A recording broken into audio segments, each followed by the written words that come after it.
Assalamualaikum warahmatullahi wabarakatuh. Alhamdulillahi rabbil alamin.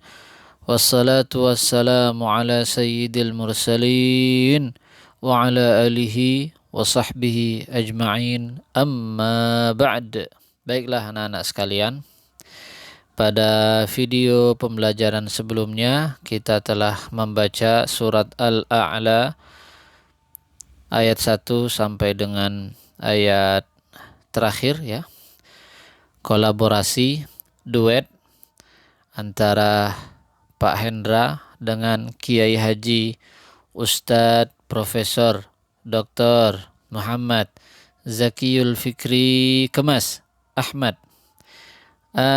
Ya, Ustadz Kemas Muhammad Zaki ya. Oke.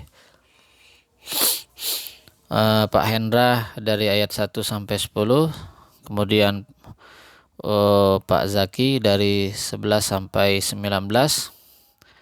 Dan sekarang anak-anak sekalian, kita akan mempelajari tentang pemahaman. Kita memahami secara global ya tentang surat Al-A'la. Coba kita lihat pada halaman 62.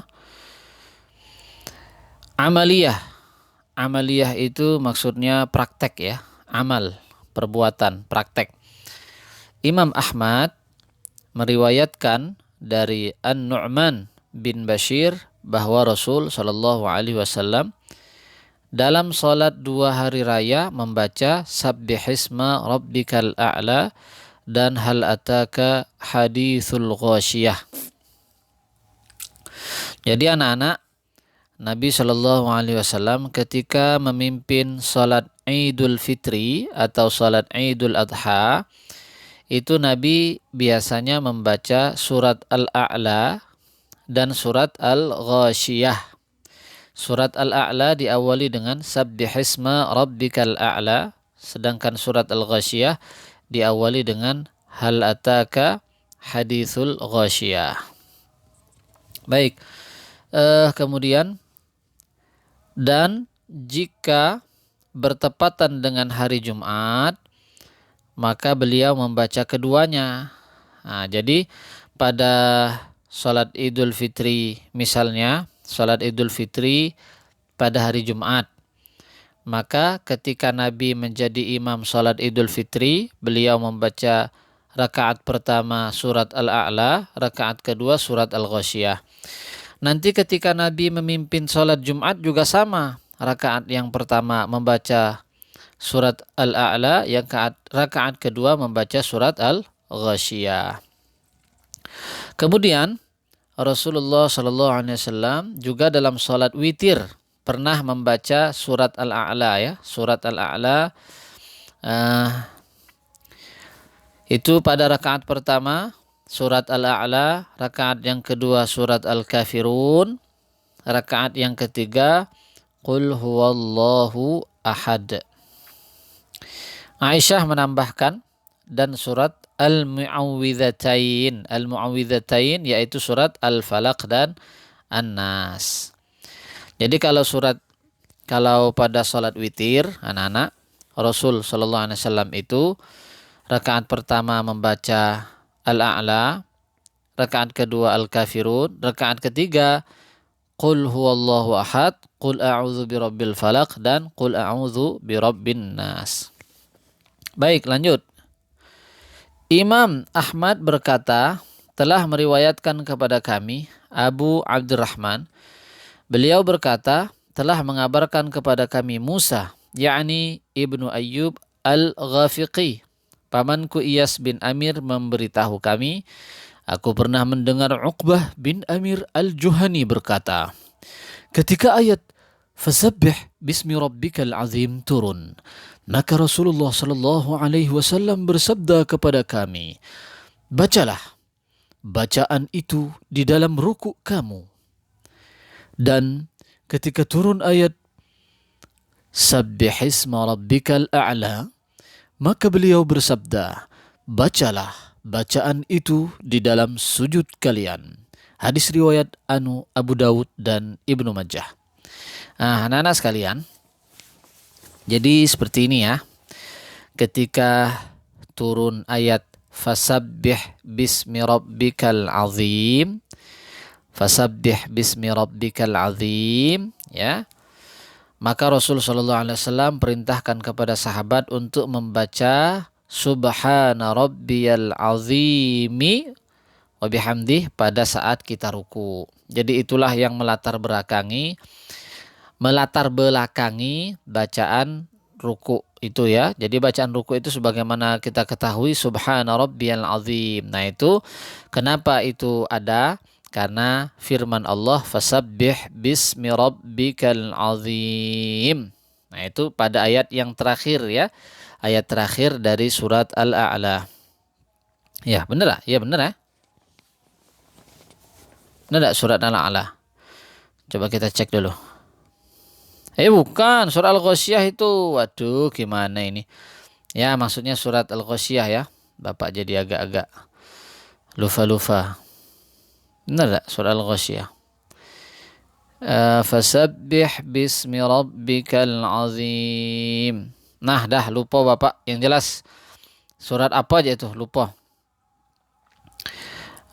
Fasabbih bismi rabbikal azim ya. Ketika turun surat ayat itu fasabbih bismi rabbikal azim. Coba kita cek dulu. Kita cek dulu ya.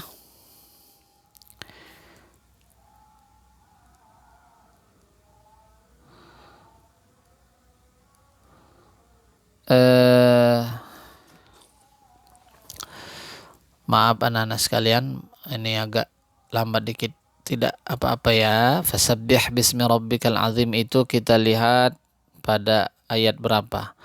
Fasabbih bihamdi rabbika rabbikal azim, surat Al-Hadid. Surat Al-Hadid ayat 96.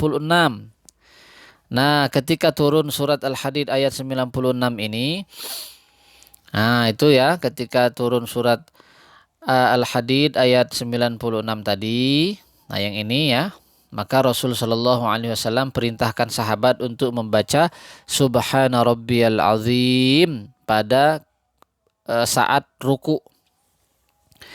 Nah, kemudian ketika turun Sabbihisma Rabbikal A'la, ayat pertama daripada surat Al-A'la ini, maka Nabi perintahkan kepada sahabat beliau untuk membaca Subhana Rabbiyal A'la pada saat sujud dalam sholat. Jadi itulah yang melatar belakangi bacaan ruku dan sujud. Baik, kemudian fikriyah.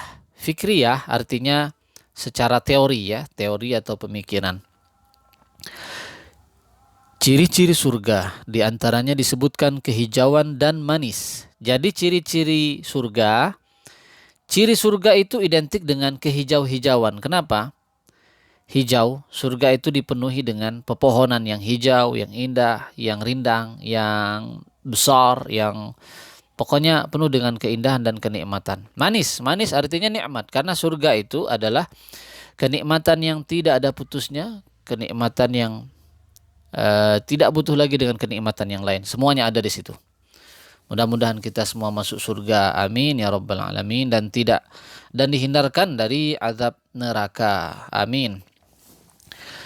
Baik, berikutnya, anak-anak, kalau melihat halaman rumah tanpa rerumputan, kembang, pepohonan, terasa tidak nyaman dan indah. Bandingkan dengan rumah susun, terasa sesak karena nuansa surga tidak ada. Ini maksudnya ambil hikmahnya ya. Jadi bukan berarti menghina orang yang berada di rumah susun, tidak. Tapi ini sebagai perbandingan bagaimana tinggal di tempat yang nyaman dan tinggal di tempat yang tidak nyaman. Bahkan kalau anak-anak berliburan senang mencari tempat-tempat yang nyaman seperti taman kota ya, taman ya, gunung, perbukitan, pantai, kebun dan sebagainya. Yang jelas nuansa hijau tumbuhan terasa di lingkungan seperti itu. Nah, jadi mata kita ini terasa sejuk kalau melihat yang hijau-hijau ya. Lihat warna uang yang warna hijau itu rasa sejuk hati melihat warna uang yang warna hijau itu. Apalagi yang melihat warna uang yang warna merah ya. Tapi itu bukan itu maksudnya. Waktu yang hijau-hijau ini maksudnya pepohonan ya, tumbuh-tumbuhan yang indah, bunga-bunga yang menghijau ya, membuat mata kita ini terasa nyaman, sejuk di hati ya, tenang pikiran. Nah, jadi seperti itu. Kemudian pada surat Al-A'la ayat yang keberapa? 1 sampai 4. Allah menjelaskan, sucikanlah nama Tuhanmu yang maha tinggi, yang menciptakan dan menyempurnakan penciptaannya, dan yang menentukan kadar masing-masing, dan memberi petunjuk, dan yang menumbuhkan rumput-rumput. Oke, lanjut. Masih lama tak? Oh, dikit lagi je. Dikit lagi ya? Baik. Oke. Lalu dijadikannya rumput-rumput itu kering, kehitam-hitaman. Maka rawatlah nuansa surga di sekitarmu, taman-taman di rumahmu, di sekolah, jangan dikotori, jangan diinjak-injak, jangan dipetik bila tidak berkepentingan. Supaya apa? Supaya nuansa hijau selalu ada di sekitar kita. Karena kalau tidak dirawat, diinjak-injak, taman kita akan rusak dan mati. Jadi anak-anak, kalau orang barat itu menyebutnya apa ya? Apa ya? Green apa? Istilahnya itu, nah lupa Bapak. Yang jelas harus menjaga tanam pohon ya, menanam pohon, sudah itu menanam bunga-bunga agar supaya apa? Supaya udaranya menjadi segar. Di samping juga manfaat kesehatan juga bagus. Kemudian enak dipandang, membuat hati bisa menenangkan pikiran. Di samping zikir juga secara fisik ya, zikir itu menenangkan hati. Nah, untuk taman ini sifatnya ya bikin membantu apa istilahnya itu, pokoknya membuat nyaman lah. Maka rawatlah nuansa surga, maksudnya ya dibuat ini ya, dirawat tumbuh-tumbuhan, bunga-bunga, pepohonan dan lain sebagainya. Jangan sampai gundul, nanti kalau gundul ada pemanasan global ya, karena banyak kerusakan hutan. Kemudian pada ayat yang ke-14 dan 19, Allah menjelaskan kepada kita melalui ayat-ayatnya bahwa beruntunglah bagi orang yang beriman. Beruntunglah bagi apa? Bagi siapa yang beruntung? Yang beriman. Karena alam semesta beserta isinya merupakan ciptaan Allah Subhanahu wa taala, milik Allah Subhanahu wa taala, dan dikuasai oleh Allah Subhanahu wa taala. Allah yang menguasai, Allah yang menciptakan, Allah yang memiliki, Allah yang menguasai. Itulah makna daripada tauhid rububiyah. Oke. Maka belajarlah dengan giat dan rajin sehingga dapat menjadi anak yang cerdas. Tapi jangan cuma cerdas ya. Jangan cuma cerdas, tapi soleh dan solehah juga. Kenapa? Karena banyak orang cerdas tapi tidak baik. Banyak orang cerdas tapi tidak soleh. Banyak orang cerdas tapi tidak solehah. Nah, akhirnya apa? Kecerdasannya dibuat untuk merusak. Kecerdasannya dibuat untuk berbuat zalim. Nah, jadi mudah-mudahan anak-anak menjadi anak-anak yang cerdas dan pinter serta soleh dan solehah ya. Ingat, mencari ilmu jangan setelah dapat ilmunya terus sudah menjadi orang yang pintar lupa akan siapa yang punya ilmu. Maksudnya Allah yang telah menganugerahi ilmu ya. Lupa siapa yang telah membuatnya cerdas, karena ilmu itu milik Allah, maka belajarlah dan sholatlah. Nah, itu sholat itu sebagai syukur ya. Sebagai sikap syukur seorang hamba kepada Allah Subhanahu wa taala. Orang yang rajin sholat berarti hubungannya dengan Sang Pencipta Allah Subhanahu wa taala niscaya akan baik. Oke anak-anak sekalian, anak-anak tahu pencuri? Ya tahu lah Pak. Yang mencuri itu orang yang suka mengambil punya orang kan tanpa izin kan. Nah, itu orang yang menzolim itu ya. Pencuri itu mengambil milik orang lain tanpa izin dan tanpa sepengetahuan pemiliknya. Ya kalaupun pemiliknya tahu ya mau berbuat apa lagi kan, meskipun ada CCTV terkadang orangnya pakai topeng. Oke anak-anak, kalau anak belajar, mencari ilmu, terus cerdas dan pintar, tapi tidak sholat, tidak ingat Allah, maka ia sebenarnya pencuri. Pencuri apa? Karena sebelum dan sesudah mengambil sesuatu harus izin dan lapor. Nah, begitulah juga kepada yang memiliki alam beserta isinya ini. Jadi maksudnya apa anak-anak? Allah yang kasih hidup ya. Allah yang kasih manusia hidup, Allah yang kasih kita hidup. Jadi kita mesti ibadah kepada Allah, mesti sholat ya sebagai wujud rasa syukur kita. Oleh karena itu, pada paragraf terakhir ini jangan lupa izin dan laporkan kepada Allah Subhanahu wa taala dengan cara sholat, zikir ya, dan doa. Doa yang paling global dan pendek, Rabbana atina fid dunya hasanah wa fil akhirati hasanah wa qina adzabannar. Ya Allah, berikan kami hidup yang bahagia di dunia dan hidup yang bahagia di akhirat ya. Doa merupakan cara kita meminta kepada Allah Subhanahu wa taala. Itulah doa ya. Zikir bentuk cara kita tahu balas budi. Dan salat merupakan bentuk terima kasih kita terhadap anugerah yang telah Allah Subhanahu wa taala berikan kepada kita. Baik anak-anak, barangkali itu saja ya yang bisa kita sampaikan. Bila ada terdapat kata-kata yang salah atau mungkin kekeliruan, kekhilafan, mohon dimaafkan ya. Jangan lupa jawab Google Form-nya ya, jangan terlewatkan. Jangan ditunda nanti, apa yang bisa dijawab sekarang, lakukan sekarang. Oke, wassalamualaikum warahmatullahi wabarakatuh. Salam Azhara. Yes, yes, yes.